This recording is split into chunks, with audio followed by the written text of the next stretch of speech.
Ladies and gentlemen, if we can start.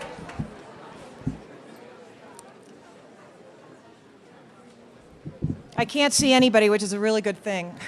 And I don't have any written remarks, but all I can say is what a week we've had. And I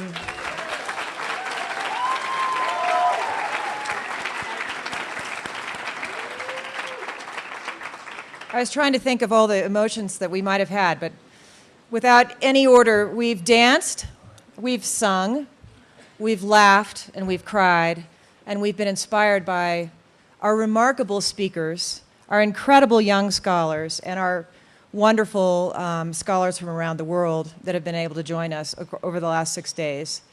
And a lot of people have been asking me for CDs and DVDs, and we will make those available. And if you don't mind a few more emails, we'll explain how to download and also how to do that. And I remind you that a lot of our sessions have been taped, everything in this venue, everything in Greenwald, and everything in McNulty Room and everything in Pepke Auditorium have been videotaped and are being put online. So much has been online already that we've already had YouTube things go around the world, and that's been very exciting. And I have to hand it to our video team, Tarek Risk, Nina, Jim Spiegelman. Our media has been incredible.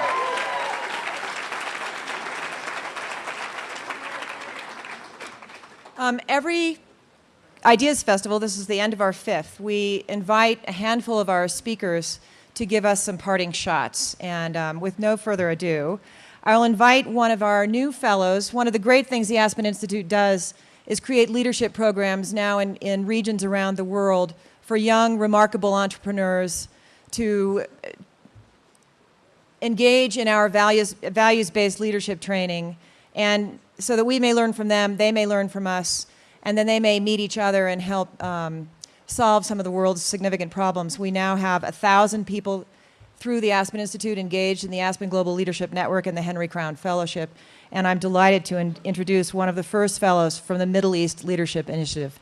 Thank you very much, and I hope it rains before we get, stop raining before we get out of here.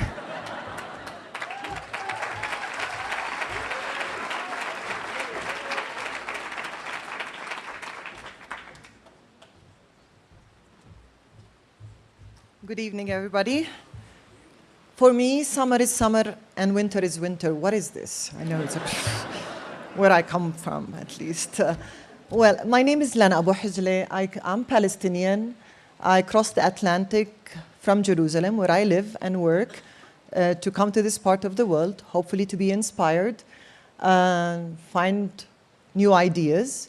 What I do in life, I'm a professional humanitarian and development worker, have been for the past 23 years, working with international agencies, providing support to Palestinians in the West Bank and Gaza. I'm very proud of that. I'm very successful at it, as I hear. And I remain committed to it. I'm a mother of 3 young girls, not very young, so don't be deceived. My eldest girl just graduated from high school, going to pursue her studies in music to be the first Palestinian woman conductor, I hope.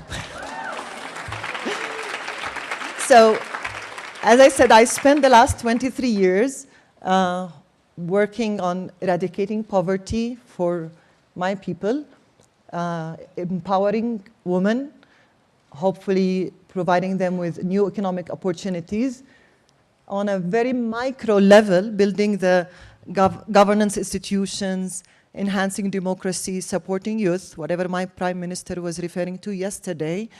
But this is the Middle East. You spend all your life building, and one setback after the other, one destruction after the other, and you feel yourself, rather than advancing, going backward. And it could be very frustrating. It could be really very demeaning also, where you feel what you invest your life in actually does not work, does not achieve what you want to achieve, although on the ground you see the change. And to this background, when I felt like I was reaching the end of my rope and really at almost the threshold of what they refer to in the Aspen as a young leader, when I almost turned 45, I received a call about somebody's plan to establish the Middle East Leadership Initiative. And I said, can I get in? I'm almost 45, but I'm very energized, and really I feel very young. And they kind of accepted, although I turned 46 yesterday, and I fooled them. And then I get another call. I joined the MELI, the Middle East Leadership Initiative, and there are 18 of us from different countries of the region, of the Middle East. We are Palestinians, Jordanians, Kuwaitis, Saudis, Lebanese, and Israelis.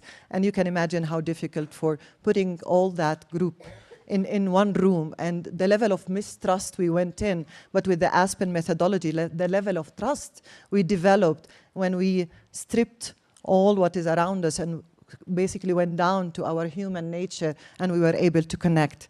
Then I get another call. I'm nominated to come here to Aspen for the Ideas Festival, and I say another chance to basically be reinvigorated and feel there is another length to that rope that I felt actually ended. And I hope that I'll find here people with ideas, and I basically wanted to join the track of the Middle East, brilliant ideas of how to solve the Palestinian-Israeli-Arab problem. Wow, come to Aspen and really find out somebody with such an idea. Well, didn't, basically, but you know what? For me, it turned out to be not about the idea. It turned out to be about the brilliance and the creativity of the human mind when they are able to sit and basically listen to each other, engage, discuss, understand, agree, disagree, then rediscuss and develop brilliant ideas. And I hope that I can take this back with me to the Middle East, hopefully, where we are able to get rid of the negative baggage that the history brings to us, unfortunately, the pain and the destruction, and rather, instead of just finding the idea together, back there, find that brilliant idea with a genuine outlook to the future. I cannot even imagine the potential, really. So it all clicked for me actually yesterday when I heard Prime Minister Fayyad speaking, and it wasn't exactly about what he said. I've heard him before. I got the chance to work with this brilliant man for over the past 2 years, but really how this audience received a man who was able to articulate a pragmatic, how would I say it, a pragmatic new approach where we can, as Palestinians, focus on building the institutions of governance, the rule of law, that enables us down the line with this plan, in a very short period, I hope, be ready for our statehood.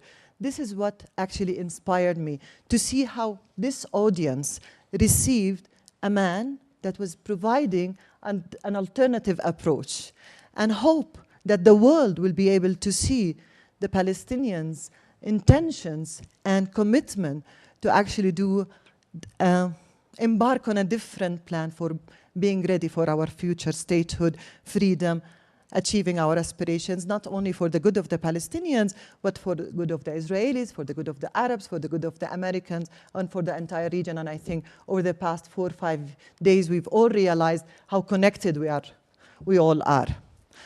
So I hope that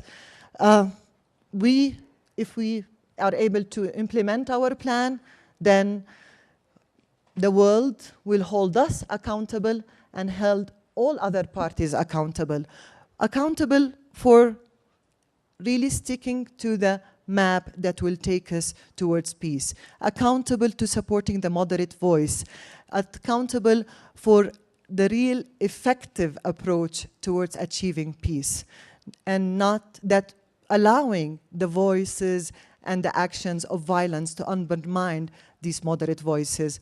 I'm not a politician, and all what I can say here, I'm only inspired to reinvigorate my commitment to go back, and as a professional, as a woman, as a mother, continue to be the optimist, to work towards achieving the peace I've always dreamt about, and help the Prime Minister and his government in building the institutions of good governance, support wise and enlightened leaders, hopefully be able through the Middle East Leadership Initiative through Aspen to give other young Palestinian youth, when I embark on my project, which I hope will be in the next few months, give other Palestinian youth the chance to become more enlightened about what they could do in a positive way, and not allow, hopefully, the politicians to mess it up for all of us.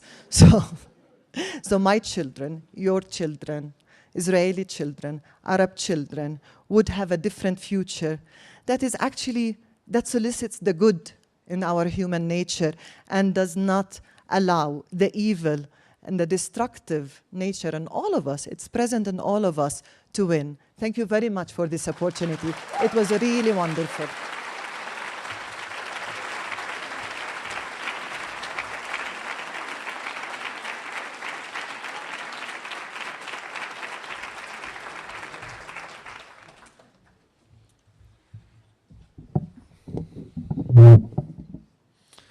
My name is Paul van Sale. I'm South African. I previously served as the Executive Secretary of the Truth and Reconciliation Commission in my country, and after that went on to co-found an organization called the International Center for Transitional Justice, and we work in countries emerging from a period of massive atrocity to help deal with the needs and interests of victims and to also help ensure that these crimes never occur again. So I would like to offer you two ideas. One of European origin, metaphysical guilt, and one of African origin, Ubuntu. I like both these ideas because embedded in them is the obligation to act, and more importantly, to act responsibly with due regard to the rights and interests of others. In the immediate aftermath of World War II and the Holocaust, Karl Jaspers gave a lecture entitled The Question of German Guilt. In that, he coined the phrase metaphysical guilt. This, said Jaspers, is the guilt we should all feel when we fail to act to protect those whose rights are being violated, or when we survive when others have been killed. Now that sounds like a lofty concept without much real-life application. But think for a moment about the behavior of the Danes during the Nazi occupation of Denmark. The Danes saved, protected, and gave sanctuary to significantly more Jews than any other European nation. In fact, had other nations protected Jews in the same way the Danes had, tens, if not hundreds of thousands of Jews would have escaped the Holocaust. And the most persuasive explanation of the actions of the Danes is something deceptively simple.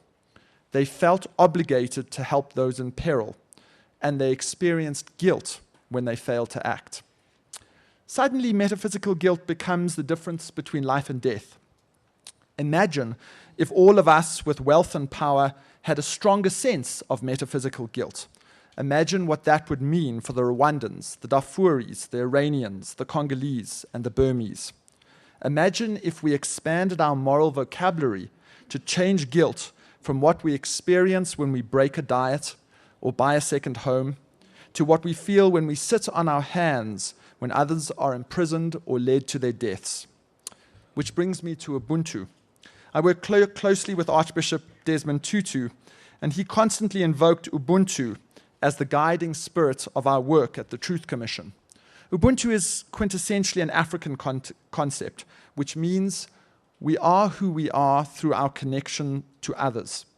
Humans are a communal species, and we derive meaning and fulfillment through a web of relationships with others, families, communities, faiths, and nations. Ubuntu does not imply a loss of individual identity or responsibility. On the contrary, it focuses responsibility on individuals, but requires them to act with a strong sense of the costs, the benefits, and the consequences for others. The spirit of Ubuntu is most offended when communal bonds are broken, when we fail to recognize the humanity in those with whom we most strongly disagree, and when we regard our most pressing problems as zero-sum games in which my gain is achieved at your expense. Imagine if we embraced Ubuntu when considering the environment. We would recognize that our actions have communal consequences. We would accept that our individual patterns of consumption are placing others, our families, our communities, our nations, and indeed our planet, in profound peril. We would change because we would see ourselves in others and realize that we do ourselves great harm when we fail to consider the rights of others. Imagine if we embraced Ubuntu before and after genocide or crimes against humanity. we would recognize that dehumanizing someone else is an essential prerequisite for mass atrocity. It's only when we fail to see ourselves and others and recognize our common humanity then we can resort to torture and killing.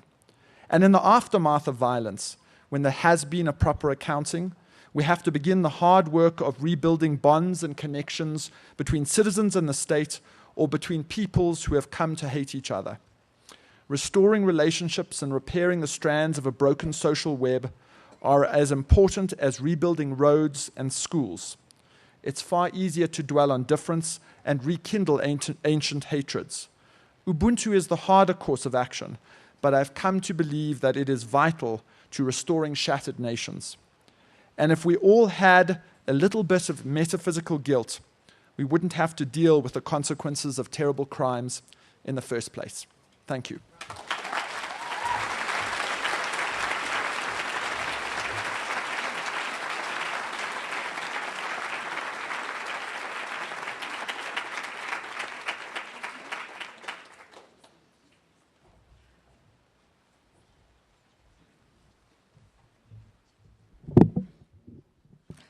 I'm Sylvia Earle. I have great affection for one of the Dr. Seuss characters, the Lorax, who spoke for the trees. I'm here to speak for the ocean, which is most of the world. The world, after all, when viewed from afar, is essentially blue. There's a lot of interest these days in taking care of the green. But if we don't take care of the blue, there is no green. There's no life, because life depends on water, and most of the water on this planet is out there, of course, in the ocean. I have great cause for hope. A lot of the ideas that have been spread around at this conference similarly have expressed many good reasons why we should be optimistic about the future of our species. One of them, of course, is the human mind. We can see in a way that for all the good things that other creatures are, maybe we have that capacity that others don't to a heightened extent. The human spirit is another good reason. Plenty of evidence of that here at this conference. The ability to not just take facts and figures, but that's something else that enables all of us to go into another dimension.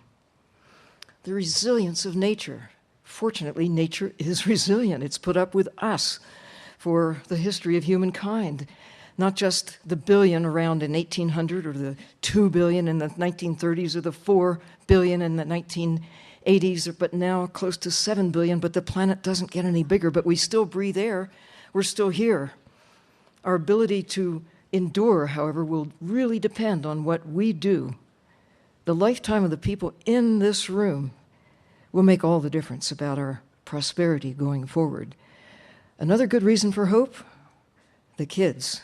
Not just the kids in terms of years, but the kid who lives inside of every single one of you and the others out there. The idea to think in a young way, to have the optimism, the hope, the desire to make a difference, and to not believe that you can't do it, but to believe with your whole heart that you can, that we can get over this tight spot that we're in, the crunch with climate change, the crunch with excess carbon dioxide, the crunch with losing 90% of the big fish in the sea. Oh, we've eaten them, we haven't lost them. The coral reefs, we've seen a decline or loss of half of them in my lifetime. We've seen a rise of areas around the coastal waters of the world that we call dead zones.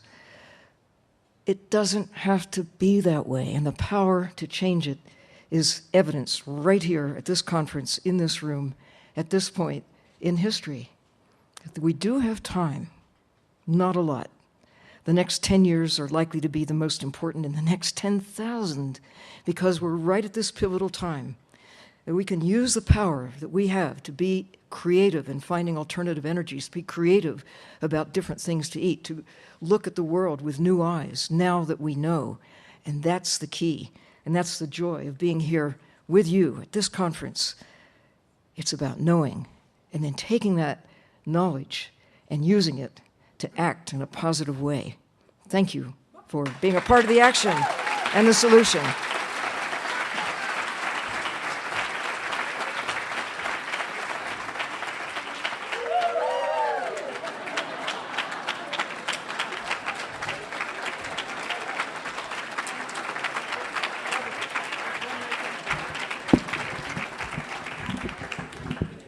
I don't suppose that was in anticipation of my remarks, was it? No. Okay. We were asked to come up with a big idea, an idea that works. And I'm afraid that mine may sound a little like a cliche, and maybe it is, but I have a couple of justifications for it, so bear with me. Also, it's been to some extent anticipated by some other things that have been said here, so that makes me feel a little better about it. And the idea is just, the idea that works is just putting yourself in the shoes of other people, especially people who are very different from you, and trying to relate to the perspectives of other people. Now, my two justifications for this idea, one is just that this is the end of the Aspen Ideas Festival, and it's been very much about coming in contact with new perspectives, and I think manifestly it has worked. We've had new ideas, people's horizons have been expanded, there's been intellectual synergy. The other justification may sound a little less immediately plausible, and that is my contention that the failure to put yourself in the shoes of other people, especially those who are very different from you, is evil. Okay. Now, I use that word advisedly. I think there's been a lot of loose use of the word evil. A lot of people by evil just mean really, really bad. I don't think that's really true to the kind of classical use of the term evil. I mean, classically, evil doesn't just mean bad. The idea of evil is that the different bad things in the world have a single underlying cause. Okay, say in a classically Manichaean worldview, that's the term you hear in this context. There are the forces of dark and the forces of light, and it's this unified force of darkness that's behind all the bad things, and you generally, this kind of grand unified theory of badness, that's what I think evil is generally put forth in a religious context. Manichaeism was an ancient religion. And George Bush, who was very willing to use the idea of evil, is religious, and it's not uncommon for religious people to have an idea of a unified source of bad, whether it's Satan or whatever. And in the context of the Bush administration, I started wondering whether it's possible to develop a secular idea of evil. In other words, if you don't come to it with any particular religious worldviews, it's still possible to say that all of the world's bad things, or at least many of them, boil down to a single cause. And the best candidate I could come up with was that, and this would not account for all the bad in the world, but in terms of the one thing that could account for the most bad in the world by itself, I would say it is the inability or the unwillingness of people to put themselves in the shoes of other people, especially people in circumstances very different from themselves. That's my candidate for a secular conception of evil. Now, time does not permit me to defend this thesis, and that's probably good for me because it's not very well developed. But I would emphasize that this is not just, kind of woolly-minded liberal kumbaya-ism. I'm not just saying, it's the good thing to do to muster empathy for other people. There's actually a kind of self-interest in seeing things from the point of view of other people. And an example would be the Iraq War. I would say if before the war we had done the thought experiment seriously of, what's it like to be an Iraqi? What's it like to have your country invaded? I mean, suppose you're like a Sunni Ba'athist and you're like wondering, what does this mean for you in the future? Or suppose you're Shiite in Sadr City. How are you going to perceive this? If we had really done that intellectual work, I think things would have worked out a lot better and tens of thousands of lives would have been saved. Now, that would have been in America's interest. That would have been in our self-interest. It also would have been in the interest of the Iraqis, okay? It was a situation where we could have had a win-win outcome by doing this, by exercising the moral imagination, you might say, putting ourselves in the shoes of others. Or we could have a lose-lose outcome by failing to do it. Now, the technical term for that is a non-zero-sum game, when you can have a win-win outcome or a lose-lose outcome. And more the world is characterized by non-zero-sum dynamics. Lana alluded to how interconnected we all are and how clear that's become. And this is another, here comes another cliche that the world is interdependent. A globalized world is interdependent. That's just another way of saying that you're in a non-zero-sum relationship. And we've all heard economically, environmentally, we're intertwined. I would say the West and the Muslim world, those are both oversimplifications, of course, but they're in a non-zero-sum relationship. If things get better for the Muslim world, then it will be less amenable to kind of terrorist recruiting. That'll be good for the West. If Muslims get less happy, that's bad for the West. So they're in a non-zero-sum relationship, and I'd say it's a classic case where it would help for both sides to get better at seeing things from the point of view of the other, putting themselves in the shoes of the other, even though that's very often hard. It can be very hard work. The easy cases are easy. You meet nice people here who are from other cultures, and it's not too hard to put yourself in their shoes. But when you see somebody burning an American flag or something, it's harder to do the work then and ask, wait, why is it they do that? But it is still in your self-interest to do it. And that's one thing that I think Barack Obama understands. Job one is to figure out why you encounter various forms of resistance in the world, and that involves moral imagination. So I would just say, in concluding, I mean, one bit of good news, I think, is that in this, I mean, did I forget to identify myself? Someone would remember. Someone who's less tired than I am would remember. Are you all wondering who I am? I'm glad you asked. This is a perfect moment to introduce myself, actually. I run a website called bloggingheads.tv, which actually brings people in dialogue, people of different perspectives, and, so it's related to what I've been saying. My most recent book came out a few weeks ago. It's called The Evolution of God. It's actually, although it's about the ancient history of the religions, it's devoted largely to assessing the prospects for harmony among the Abrahamic religions today, Islam, Judaism, and Christianity. And the good news is that I argue that all three religions have shown in their history a capacity to respond constructively to these kinds of non-zero-sum dynamics. In other words, in the past, they all have a history of both belligerence and tolerance, but when it's been in their interest to muster tolerance, I argue that they have a history of doing it. So that, I hope, is kind of good news, because we're definitely in a situation now when the expansion of the moral imagination needs to happen, and I argue that all these religions have shown the capacity for it to happen. At the same time, it's not automatic, and I think we can all do our part. So I encourage you all to continue to do what I think Aspen has done for you so far. It's gotten you to exercise your moral imagination, so don't let them atrophy before the next Aspen Ideas Festival. Keep exercising them. And that's it. Thanks.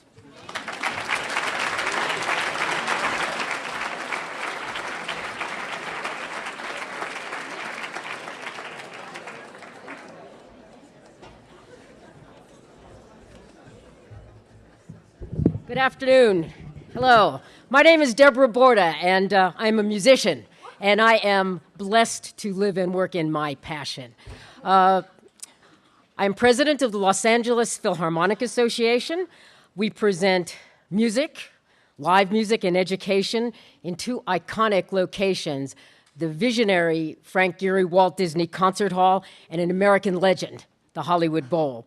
But outside of our extensive media and cyber activities, we touch live and in person more than 1 million adults and children every year. What a warm, what a human word, touch.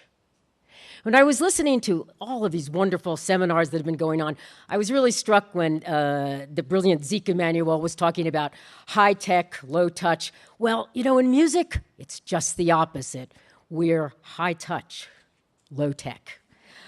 It still takes 100 musicians to play a symphony, to play a symphony by Beethoven, and to have it touch your heart and your soul in the unique way that only music, that only art can. So I had a lot of ideas this week, so I'm going to try and give you one, and unless I get the evil eye, I have a second one too. Here's the idea, and I'm borrowing it from somebody else, and see if you agree.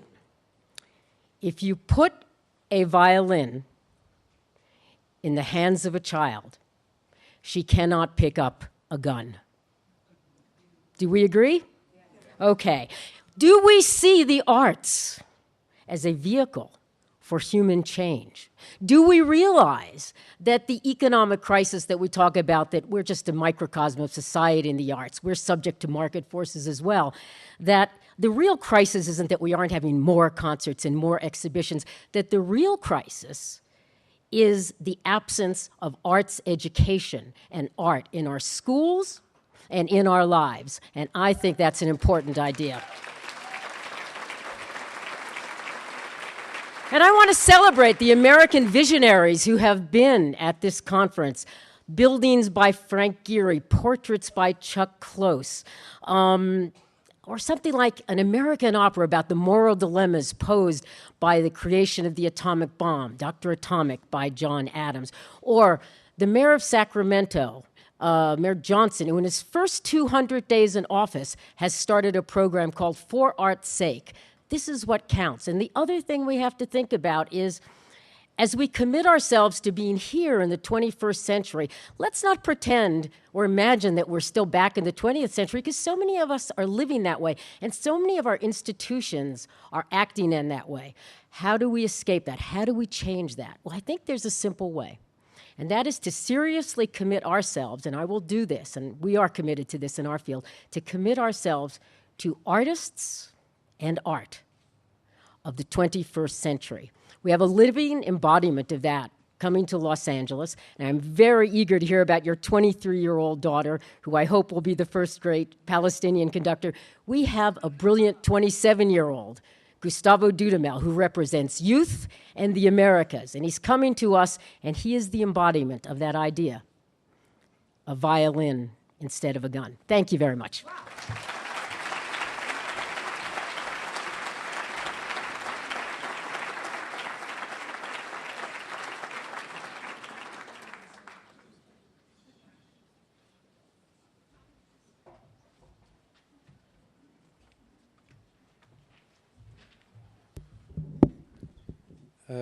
Thank you so much. It's a real honor to have spent the last couple of days here. I know I look Jewish, but my name is Karim Sadjadpour. I'm an Iranian American. I work with the Carnegie Endowment for International Peace. And I just wanted to recount for you a poem by a great 12th century Persian poet called Sa'di. Some of you may have heard this. It's at the entrance of the United Nations. And this was many centuries back. He said, "Human beings are members of a whole, in creation of one essence and soul. If one member is afflicted with pain, other members uneasy will remain.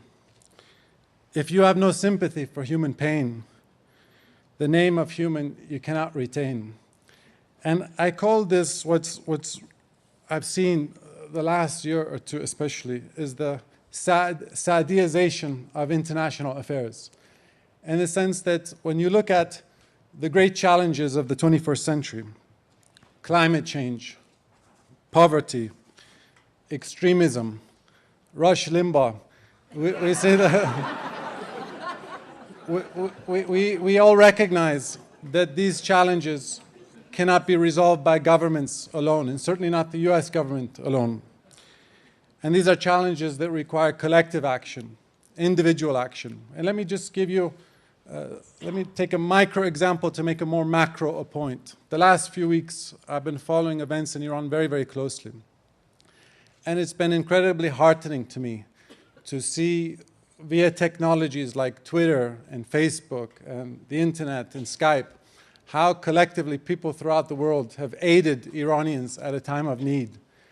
When the government has prohibited communication and sent out all the foreign media, people throughout the world using these technologies have expressed solidarity with Iranians and helped get this word out. As the great comedian Bill Maher said recently, Twitter didn't save Iran, Iran saved Twitter. And I just wanted to leave you with this last idea that I think after 8 years of the Bush administration, there's been somewhat of a hangover of excessive U.S. involvement or excessive U.S. government involvement in different countries throughout the world, and U.S. intervention in different countries throughout the world.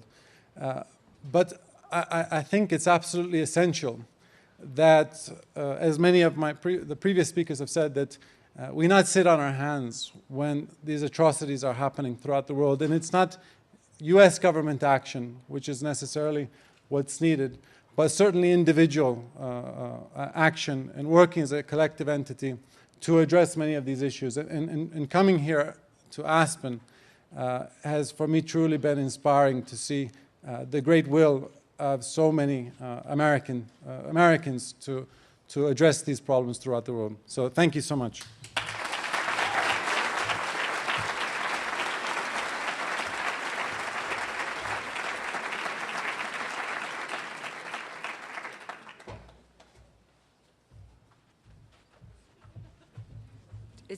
It says, don't forget 3 minutes. I'm Anna Deveare Smith. I'm a playwright and an actress and a former Aspen Institute artist in residence. So I think that most of us come to the Aspen Institute and the Ideas Festival because we want to fix things. So in that spirit, I tell you that this week I've been thinking about brokenness. And I've had a chance to spend time with extremely creative people who have confronted the broken and transformed it. The painter Chuck Close was with us this week. We learned that he grew up with neuromuscular problems that kept him from running after other kids. So when he was young, he taught himself magic so that they would come to him. He was dyslexic and had a condition that caused him to be unable to remember faces. So, eventually, he became a world-famous painter, known for painting faces. He found, to quote Rauschenberg, other venues to absorb his intelligence. Other venues to absorb his intelligence. That venue being art. That's a compelling argument for art in the schools, but it is also the evidence of the power of the process of making art. That is, to deconstruct and reassemble. Painter Makoto Fujimura, who was with us, spoke of the splintered condition of culture and a broken humanity. Artist Fred Wilson and poet Elizabeth Alexander both shared images of a broken humanity at another point in America's history, the time of slavery. Why dwell on the broken? We want to be hopeful. Dwell on the broken specifically because it breeds opportunity. Artists are learners. We are constantly breaking things down in order to find facility, virtuosity, and new forms. Before we came here, and maybe while we were here, I kind of lost track because I've been in the world of the Institute, the media was glutted with stories and pictures of a broken icon, Michael Jackson. Of the many words spoken and put in print, I land on the ones about how he spent 4 hours as a young man in front of a mirror teaching himself a step, transforming tiny moves into a sweep of virtuosity.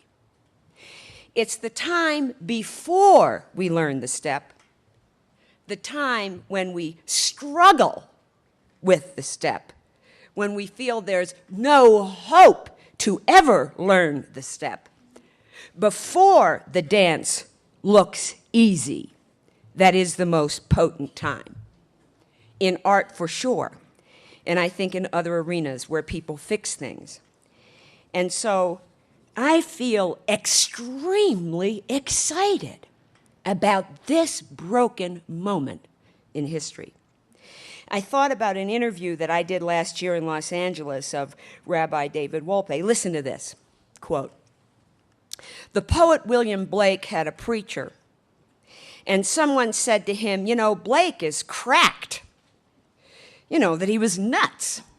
He was crazy.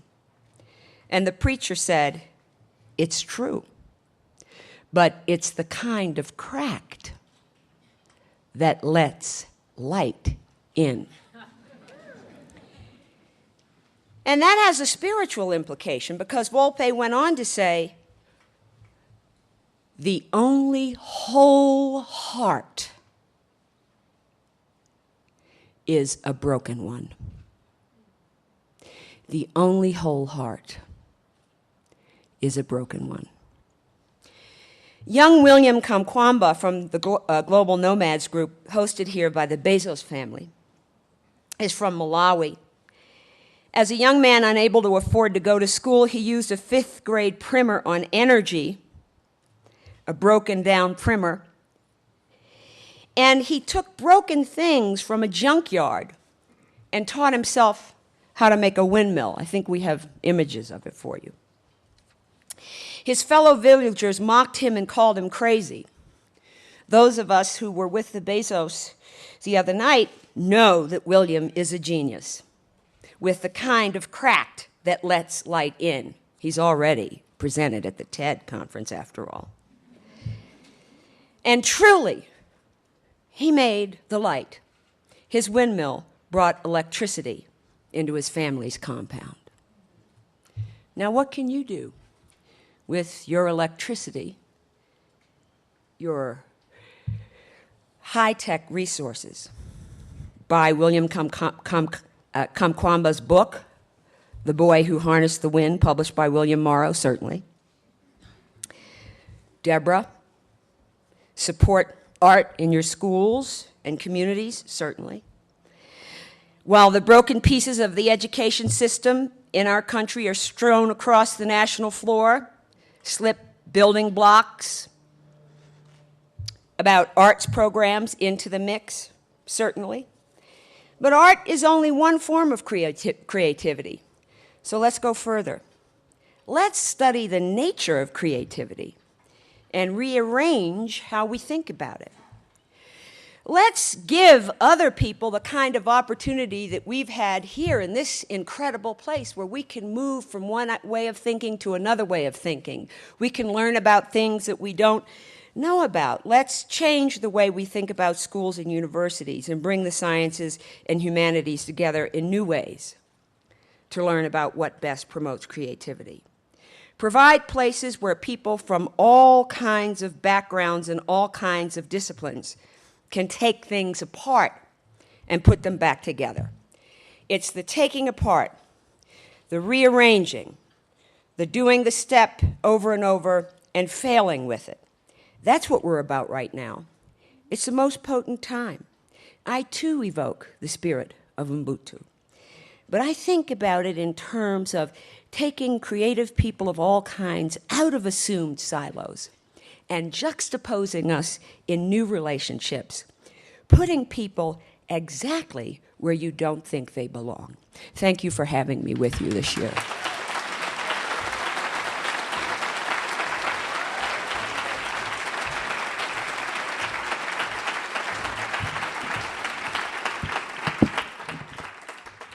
Don't worry, ladies and gentlemen, I'm not going to keep you much longer, and the rain has stopped.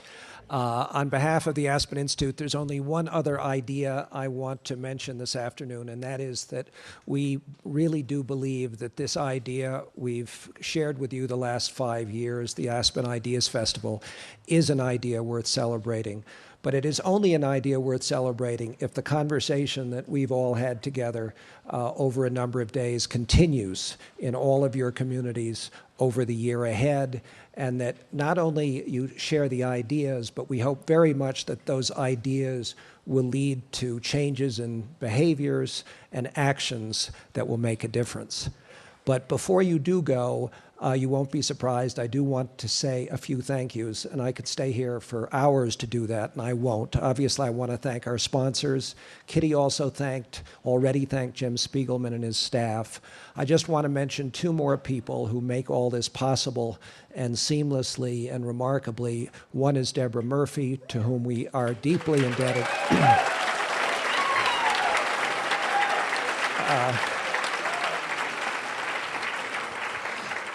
People who have not been here before and see what we're able to do think we have staff of maybe 100 to pull this off.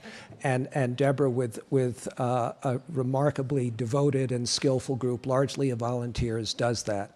But there is one other person whom I have to mention, otherwise she would be up here to thank you all again, but she can't thank herself. We all know what a privilege it is to spend 3 or 4 days around the Institute campus and involved in this Ideas Festival.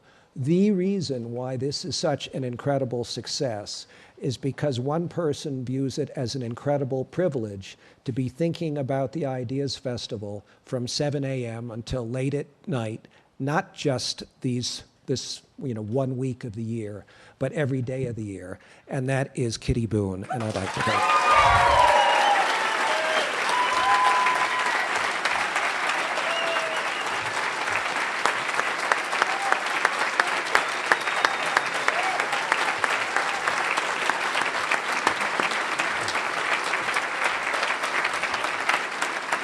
And with that, the sun is shining, and we look forward to seeing you all next year.